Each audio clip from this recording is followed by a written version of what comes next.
नमस्कार मंडळी. पुरणपोळी म्हटलं की मऊ हवी, लुसलुशीत हवी, गुबगुबीत हवी आणि काठापर्यंत त्याचं पुरण गेलेलं हवं. आणि त्याचबरोबर चवीला इतकी छान, अप्रतिम की कधीच आयुष्यात तुम्ही चव विसरणार नाही अशी. कारण की त्यामध्ये आपण असे वेगळ्या पद्धतीचे असे मसाले वापरणार आहोत. कदाचित ते मसाले मी तरी कुठे बघितलेले नाही आहेत की आणखी कुणी असं वापरतं, आणि वापरत असाल तर नक्कीच मला सांगा. तर तयार आहात ना? तर करूया आपण आज पुरणपोळ्याचा संपूर्ण स्वयंपाक. तर मी इथे घेतलेली आहे अर्धा किलो चण्याची डाळ. चण्याची डाळ आता आपल्याला 2 पाण्याने धुवून घ्यायची आहे. मी आधी ती चण्याची डाळ भिजवलेली नाही आहे, कारण की मी कधीच भिजवत नाही, सरळ अशीच करून घेते. तर त्यासाठी आपल्याला 2 पाण्याने धुवून झाल्यानंतर मी त्याच्यामध्ये 1.25 लिटर पाणी टाकलं आहे. अर्धा चमचा हळद, अर्धा चमचा मीठ आणि 1 चमचा तेल. तेल टाकणं खूप गरजेचं आहे, नाहीतर सगळी डाळ जेव्हा कुकरची शिट्टी होते ना, तर शिट्टीतून बाहेर येतेच चण्याची डाळ असेल तर. चण्याची डाळ किंवा तुरीची डाळ कोणतीही डाळ शिजवताना आपल्याला त्याच्यात थोडंसं तेल टाकलं ना, तर कुकर खराब होत नाही, डाळ अशी फसफसून बाहेर येत नाही. आता एका बाजूला भात ठेवला आहे, एका बाजूला डाळ ठेवली आणि तोपर्यंत आपण काय करायचं आहे, तर मसाला बनवायचा आहे. तर त्यासाठी मी अर्धा वाटी खोबरं घेतलं आहे, 2 इंच आलं, थोडासा लसूण घेतला आणि कोथिंबीर. आता याचं छानपैकी वाटण करून घ्यायचं आपल्याला. हे वाटून झाल्यानंतर मी त्याच्यामध्ये एक मोठा कांदा चिरून टाकलेला आहे आणि आता हे सुद्धा मी वाटून घेणार आहे.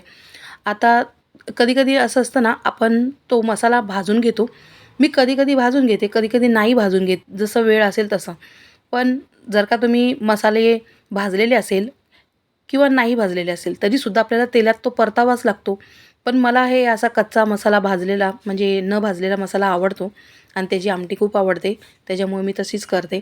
आता आपल्याला हे भांडं एकदम क्लीन करून घेतल्यानंतर हा आपला जो सिक्रेट मसाला आहे, तो आपल्याला पुरणपोळी मसाला रेडी करायचा आहे. तर जायफळ घेतलं आहे मी अर्धं आणि 1.5 चमचा बडीशेप घेतली आहे आणि वेलची बघितली तुम्ही किती घेतली आहे मी. आणि ही जी सुंठ आहे ती छानपैकी जराशी चेचून घेतली आहे. अर्धा चमचा काळे मिरे घेतलेला आहे आणि याची मस्तपैकी पावडर करून घेतली आहे. झाला आपला पुरणपोळी मसाला रेडी. हा मसाला टाकणं खूप गरजेचं आहे. असा तुम्ही वापरून बघा आणि नंतर तुम्ही सांगा की किती सुंदर पुरणपोळी झाली आहे. तोपर्यंत आपली ती डाळ शिजलेली आहे आणि मी त्यासाठी 3 शिट्ट्या केलेल्या आहेत. आणि ही डाळ बघा आपली शिजली आहे पूर्णपणे. मग मी काय केलं, एक खाली स्टीलचा मोठा टोप ठेवला आणि त्याच्यावरती चाळण ठेवून सगळी जी डाळ आहे ना ती काढून घेतली. म्हणजे खाली सगळं जे पुरणाचं पाणी जे आहे ना, म्हणजे या डाळीचं पाणी, तो आपल्याला गरजेचं आहे आमटी करण्यासाठी. मग आता हे सगळं पाणी मी गाळून घेतलं आणि आपल्याला ही थोडीशी डाळ काढून घ्यायची आहे आमटी करण्यासाठी. हे पाणी आणि ही डाळ याच्यामुळेच आपल्या आमटीला चव येणार आहे मस्त, आणि यानेच आपण कटाची आमटी करणार आहोत. आणि मी घेतलेली आहे ही चण्याची डाळ अर्धा किलो घेतलं आहे. आता गूळसुद्धा अर्धाच किलो घ्यायचा आहे. एकदम परफेक्ट असं प्रमाण आहे त्याचं. आणि बघा इथे मी आता जे पुरण आहे ते करायला घेतलेलं आहे. पुरणसुद्धा तुम्हाला तुमचं पुरण अजिबात घट्ट किंवा पातळ होणार नाही, हे ज्यासाठी काय काय छोट्या मोठ्या टिप्स आहेत त्यासुद्धा मी तुम्हाला सांगणार आहे. आणि समजा जर का पुरण तुमचं पातळ झालंच तर त्यासाठी काय करायचं, किंवा पीठ पातळ झालं तर त्यासाठी काय करायचं, हे सुद्धा मी तुमच्याबरोबर शेअर करणार आहे. तर मी जे पुरण आहे ना त्याच्यामध्ये आत्ता टाकलेलं आहे मीठ, कारण की मी कुकरमध्ये मीठ टाकलं नव्हतं कुकरमध्ये डाळ शिजताना, म्हणून मी ते आत्ता टाकलं आहे. आणि बघा आत्ता जो आपला पुरणपोळी मसाला आहे तो आपल्याला टाकायचा आहे. कधी, जेव्हा आपलं पुरण थोडंसं बनायला म्हणजे रेडी होईल ना, त्याच्या थोडा वेळ आधी आपल्याला हे मसाला जो आहे पुरणपोळी मसाला, तो आपल्याला टाकायचा आहे. मी बऱ्याच वेळा पाहिलेलं आहे की प्रत्येकजण जायफळ आणि सुंठ आणि जास्तीत जास्त वेलची हेच प्रकार टाकतात. पण जर का तुम्ही त्याच्याच बरोबर सुंठ, काळे मिरे आणि बडीशेप ही सुद्धा टाकाल, त्याच्यानंतर जी त्याची चव येईल ना ती खरंच अप्रतिम आहे. नक्की करून बघा. आणि बघा आता दुसऱ्या बाजूला मी ते पुरणाचं भांडं ठेवलं आहे आणि या बाजूला मी आता आमटी फोडणीला देते आहे. तर त्यासाठी मी राई टाकली, 2 चमचे तेल टाकून राई टाकून त्यात कढीपत्ता टाकला आणि भरपूर असं लसूण टाकलेलं आहे. तरी पण 10-15 पाकळ्या आहेत. आणि मग त्या तेलामध्ये लसूण जेव्हा थोडासा लाल झाला तेव्हा मी त्यात टॅमॅटो टाकलेला आहे. 2 टॅमॅटो टाकलेले आहेत मीडियम साईजचे. आणि ते टमाटा जास्त गळून न देता लगेच त्यामध्ये मी हा घरगुती मसाला आहे तो टाकलेला आहे 3 चमचे, जो कांदा लसूण मसाला आहे तो. आणि हा मस्तपैकी मी तेलामध्ये थोडासा भाजला आहे, जास्त नाही, कारण की आपल्याला अजून मसाले भाजायचे आहेत आणि त्याचबरोबर त्याचा मसाल्याचा कच्चेपणा निघून जाणार आहे. आणि असा पण मसाल्यामध्ये कच्चेपणा नाही आहे, कारण हा घरगुती मसाला आहे. आता याच्यामध्ये आपल्याला टाकायचं आहे जी पेस्ट आपण केलेली आहे ना, कांदा खोबरं लसूण मसाला, हा सगळा आपण त्यात टाकून घ्यायचा आहे आणि त्याला इतकं छान भाजायचं आहे ना तेल सुटेपर्यंत. आणि तेल सुटताना नेहमी कधी पण त्याच्यात थोडंसं पाणी टाकत राहायचं, म्हणजे खाली मसाले जळत नाहीत आणि एकदम मस्त असे मसाला भाजला जातो आणि त्याची चव आहे ना कितीतरी पटीने ती वाढते. आणि बघा, आपल्याला 2-2 कामं एकत्र करायची आहेत, कारण की सतत आपल्याला या बाजूला फोडणीला टाकलं की लगेच दुसऱ्या बाजूला आपल्याला पुरणाकडे लक्ष द्यायचं आहे. पुरण रेडी झालं आहे हे कसं समजायचं हे सुद्धा तुमच्याबरोबर मी शेअर करणार आहे. तर बघा, आता मी एका बाजूला आपल्या आमटीकडे पण लक्ष द्यायचं आहे आणि हा मसाला मी आता छानपैकी भाजून घेतला आहे. भाजताच मी त्याच्यामध्ये थोडंसं पाणी टाकलं आणि झाकण ठेवून शिजू द्यायचं थोड्याशा मंद आचेवर, मीडियम आचेवर. आणि बघा, आता याला थोडंसं तेल सुटत आलेलं आहे, पण अजून बाकी काम. तोपर्यंत आपण लगेच पुरणाकडे लक्ष द्यायचं, दोन्हीकडे सुद्धा लक्ष द्यायचं. आणि एक जी आपण डाळ काढून घेतली होती ना, ती आता वाटून घ्यायची आहे, कारण की आणि हा जो डाळीचा स्टॉक आपण काढून ठेवला होता तो सुद्धा आपल्याला वापरायचा आहे आमटीमध्ये. मग याच्याने आपली कटाची आमटी एकदम अशी छान अशी बनेल. आणि आता ही डाळीचं पाणी आपण ओतून घेतलं आहे त्याच्यामध्ये. जेव्हा तेल छानपैकी मसाल्याला तेल सुटेल तेव्हाच. आणि आणखीन एक महत्त्वाची गोष्ट म्हणजे काय माहिती आहे, आणि हे ज्या डाळीचं जे वाटण आहे ना ते टाकलं आहे, म्हणजे आपण जी उकडलेली डाळ होती चण्याची त्याचं हे पाणी आहे. आणि हे जे आमटी आहे ना कटाची, ती जर का तुम्ही पितळेच्या टोपात कराल ना तर त्याची चव आधी तर छान होणारच आहे, पण पितळेच्या टोपात कराल ना तर बघा प्रत्येक पदार्थ तुमचा छानच होणार आहे. आणि आणखीन एक टिप्स तुम्हाला सांगते, जर का आपण ही जी पितळेच्या टोपामध्ये आमटी करत आहोत तीसुद्धा कटाची म्हणजे चण्याच्या डाळीची करतो आहे. चण्याची डाळ ही आंबट असते, मग त्याच्यामुळे ना हिला फोडणी दिली की 5च मिनटं ठेवायची आहे या टोपामध्ये आणि त्यानंतर आपण एखाद्या स्टीलच्या टोपात ती काढून घ्यायची, ॲल्युमिनियमच्या टोपात काढायची नाही.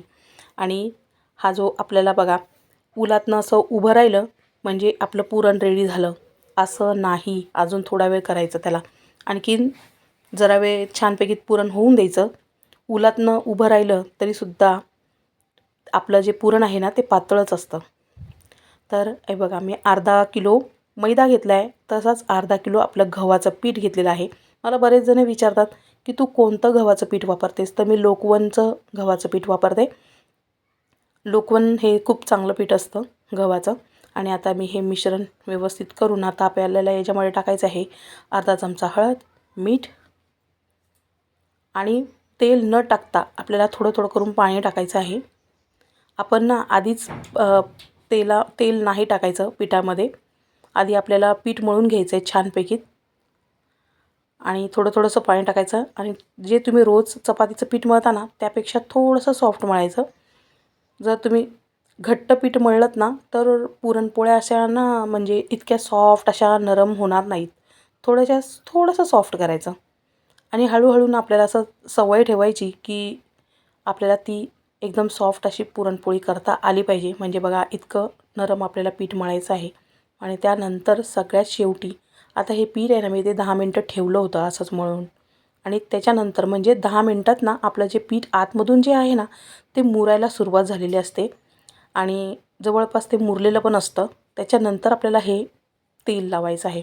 जे तुम्हाला तेल लावायचं आहे ना ते आधीच लावलं तर तेलामुळे ना त्याची सगळी छिद्र बंद होतात आणि मग तेल आहे ना आपलं मुरत नाही आतमध्ये, म्हणजे पीठ व्यवस्थित नाही मुरत.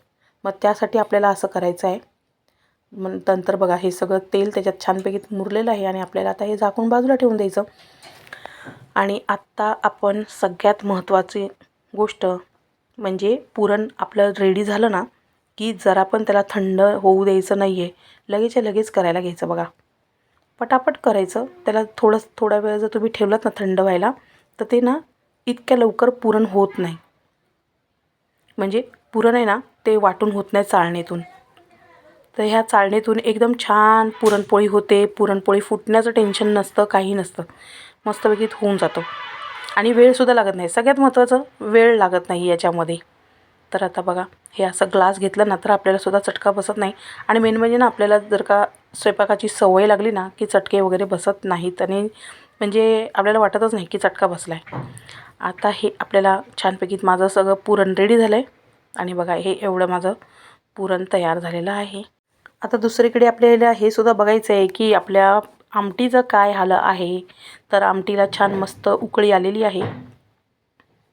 बघा छानपैकी उकळली. त्याच्यानंतर आपल्याला कोथिंबीर पण मी नंतर टाकते.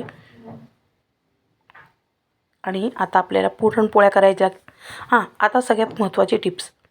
जर का पुरणपोळीचं पीठ जर का नरम झालं आहे असं तुम्हाला वाटत असेल किंवा पुरणसुद्धा आणखी नरमच झालं आहे, बघा असं सांगतात आपल्याला की जर का उलातनं असं उभं राहिलं की याचा अर्थ की आपलं पुरण रेडी झालं आहे. तर तसं नाही आहे. थोडंसं म्हणजे त्याला आणखीन थोडंसं तुम्हाला घट्ट करावं लागेल. कारण की ते अगदी खूपच नरम पीठ असतं, पुरण असतं. तर थोडंसं आणखीन करायचं 5 ते 6 मिनटं आणखीन त्याला मोठ्या गॅसवर छानपैकी चिमट्याने पकडायचं आणि त्याने मस्तपैकी हलवत राहायचं एकसारखं, थांबायचं नाही मध्ये. आणि बघा जेवढा आपण गोळा पुरणाचा आपल्या पिठाचा घेतलेला होता ना तेवढाच गोळा आपण घ्यायचा आहे पुरणाचा. पिठाचा गोळा घेतला आहे त्याच्या इतकाच घेतलेला आहे पुरणाचा. आणि तो आपल्याला बघा असा तळ हातावरती तो अर्धापर्यंत बघा असं करून घ्यायचा आहे. जो गोळा आहे ना ते जास्तीत जास्त पुरणापेक्षा थोडासा मोठा करायचा. खूप जास्त पण मोठा करायचा नाही, पण कमी मात्र टाकायचं नाही. जर तुम्ही गोळ्यापेक्षा कमी पीठ म्हणजे जर का पुरण टाकलंत ना तर अजिबात म्हणजे चव लागत नाही पुरणपोळीची. एखाद्या वेळेस थोडासा जास्त झालं तरी चालेल, पण कमी मात्र टाकायचं नाही. आणि पुरणपोळीची आणखीन एक महत्त्वाची टिप्स काय आहे माहिती आहे का? पुरणपोळी ही कधीही दोन्ही बाजूने लाटायची. म्हणजे जर का तुम्ही एकाच बाजूने लाटत गेलात ना तर फक्त खालची साईड जाड होईल किंवा वरची साईड जाड होईल असं होईल. तर त्यापेक्षा आपल्याला दोन्ही बाजूने जर लाटलात ना तर मधलं पुरण आपल्याला बरोबर तितक्या जाडीचं मिळतं. आणि दोन्ही बाजू म्हणजे खालची आणि वरची बाजू जी आहे ना पोळीची ती पातळ एकदम असते आणि मधले आपलं पुरण एकदम सेम लेअरचं होईल. म्हणून दोन्ही बाजूनी कधी पण पुरणपोळी लाटायची. आणि मी मध्ये तुम्हाला व्हिडिओ अजिबात स्किप केलेली नाही आहे आणि ती पूर्णच्या पूर्ण तुम्हाला पुरणपोळी मी दाखवली आहे. आणि जर का पुरणपोळी फाटलीच, एखादी जर अशी फुटलीच ना तर घाबरण्याची काहीच गोष्ट नसते. शेवटी चव तर एकदम छान झालेली आहे ना आणि पुरणपोळी ही फुटते ना तर आणखीन जास्त चवीला छान लागते. तर काय घाबरायची गोष्ट नसते की पुरणपोळी एवढंच करायचं, जिथून पुरणपोळी फुटली आहे त्याच बाजूने ती फोल्ड करायची बस. आणि आणखीन एक गोष्ट सांगायची होती.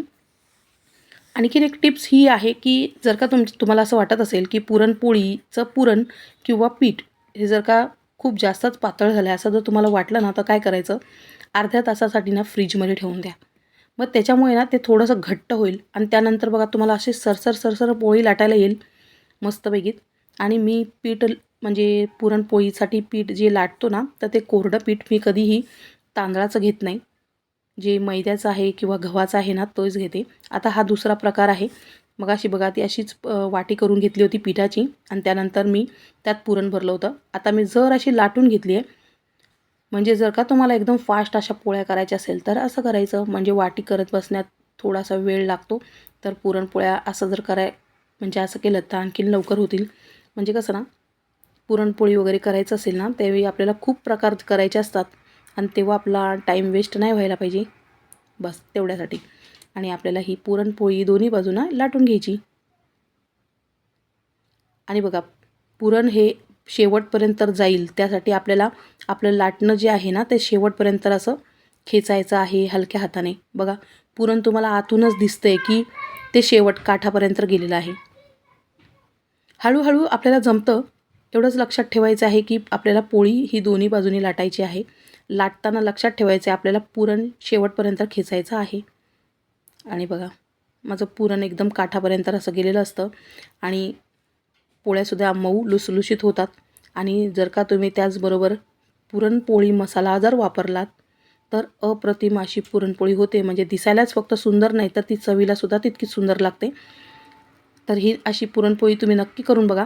पहिल्यांदा करणार असाल ना तरीसुद्धा चुकणार नाही. काही घाबरायचं नसतं. बिनधास्त स्वयंपाक करायचा, फक्त आवड असली पाहिजे. आणि जर का पहिल्यांदा मुलींना जर तुम्ही तुमच्या शिकवणार असाल तर शेवटच्या 2 पोळ्या आहेत त्या मुलीला करायला द्यायच्या. मग ती आपोआपच करायला लागते आणि मुलीलासुद्धा आपण स्वयंपाकाची आवड करून दिली पाहिजे. मुलगा असो किंवा मुलगी दोघांनाही स्वयंपाक आलाच पाहिजे. या उद्देशाने आपण त्यांना शिकवायचे, कारण की फक्त मुलीच्या नवऱ्यालाच भूक लागणार नाही, आपल्या मुलीलासुद्धा भूक लागणार आहे आणि तिलासुद्धा काही पदार्थ आहेत ते आवडीचे असतात. तिलासुद्धा पुरणपोळी आवडत असेल आणि तिला जर ती खायची असेल तर स्वतः बनवू शकली पाहिजे. म्हणून तिला नक्कीच शिकवायचं आहे की पुरणपोळी आलीच पाहिजे. पुरणपोळीच काय, प्रत्येक पदार्थ आला पाहिजे. कारण की हॉटेलात आपण जर का घ्यायला गेलो ना एखादी वस्तू, तर आपल्याला त्याच चवीची मिळत नाही जशी आपल्या घरात आपण बनवतो. घरातला प्रत्येक पदार्थ असा उत्कृष्ट असतो जसा हॉटेलमधला नसतो. आणि ही कुरळी बघा तेलात टाकल्याबरोबर कशी एकदम फुलून आली आहे. ही मी घरात बनवलेली आहे. होळीच्या आदल्या दिवशी बनवल्या होत्या आणि झटपट अशा 10 मिनिटात बनणाऱ्या कुरड्या आहेत. त्याची पण मी व्हिडिओ टाकली, ती पण नक्की चेक करा. आणि ही आपली आमटी रेडी आहे आणि आता मी याला स्टीलच्या टोपात काढून घेणार आहे. थोड्या वेळासाठीच मी फक्त ठेवली होती ती त्याच्यामध्ये. आणि बघा आता मी ही स्टीलच्या टोपात ओतून घेतली आहे. मी अशीच करते नेहमी की आमटी झाल्यानंतर 5-10 मिनिटांनंतर लगेच मी ती काढून ठेवते. तुम्ही कलई केलेली असली ना टोपांना तरीसुद्धा. आणि आता मी स्वयंपाक वाढते आणि माझ्या पुरणपोळ्या बघा मी ना तुम्हाला दाखवताना असं दाखवलं नाही. पुरणपोळ्या एकदम सॉफ्ट अशा झालेल्या आहेत. आणि तुम्ही ना हा पुरणपोळी मसाला मी सांगते म्हणून खरंच एकदा टाकून बघा. खरंच पुरणपोळ्या इतक्या सुंदर बनतील ना आणि तुम्ही प्रत्येक वेळी तशीच बनवाल. असे आपला स्वयंपाक झालेला आहे. तर करा मग या गुढीपाडव्याला असा सगळा स्वयंपाक. कुरडयासुद्धा अगदी 10 मिनिटात बनतील अशा आहेत. त्यासुद्धा तुम्ही करा. जास्त नाही, पण जर का पाव किलो आणून करणार असाल तर फक्त पाव किलो करा, म्हणजे पटकन होतील आणि पटकन सुकतीलसुद्धा. एका दिवसात सुकतील अशा कुरडया आहेत. आणि आमच्याकडे गुळवणी केली जात नाही, फक्त दूध असतं. त्याच्यामुळे मी आता गुळवणी त्यात ठेवलेली नाही आहे. असं माझा ताट रेडी झालेला आहे. ही मी पुरणपोळीची व्हिडिओ आहे ती होळीसाठी केली होती, पण होळीच्या नंतर मला लगेचच्या लगेच व्हिडिओ टाकायला वेळ मिळाला नाही. पण मला बऱ्याच रिक्वेस्ट होत्या की ताई पुरणपोळीची व्हिडिओ टाक. मी बऱ्याच दिवसापासून प्रयत्न करत होते. मग आता मी मात्र जमवलं आहे. आणि आता तुम्हाला माझी ही व्हिडिओ कशी वाटली, जर का तुम्हाला माझी ही व्हिडिओ आवडली असेल आणि कुरडईची पण व्हिडिओ टाकली तीसुद्धा नक्की चेक करा. आणि व्हिडिओ आवडली असेल तर लाईक करा, शेअर करा आणि सबस्क्राईब करा.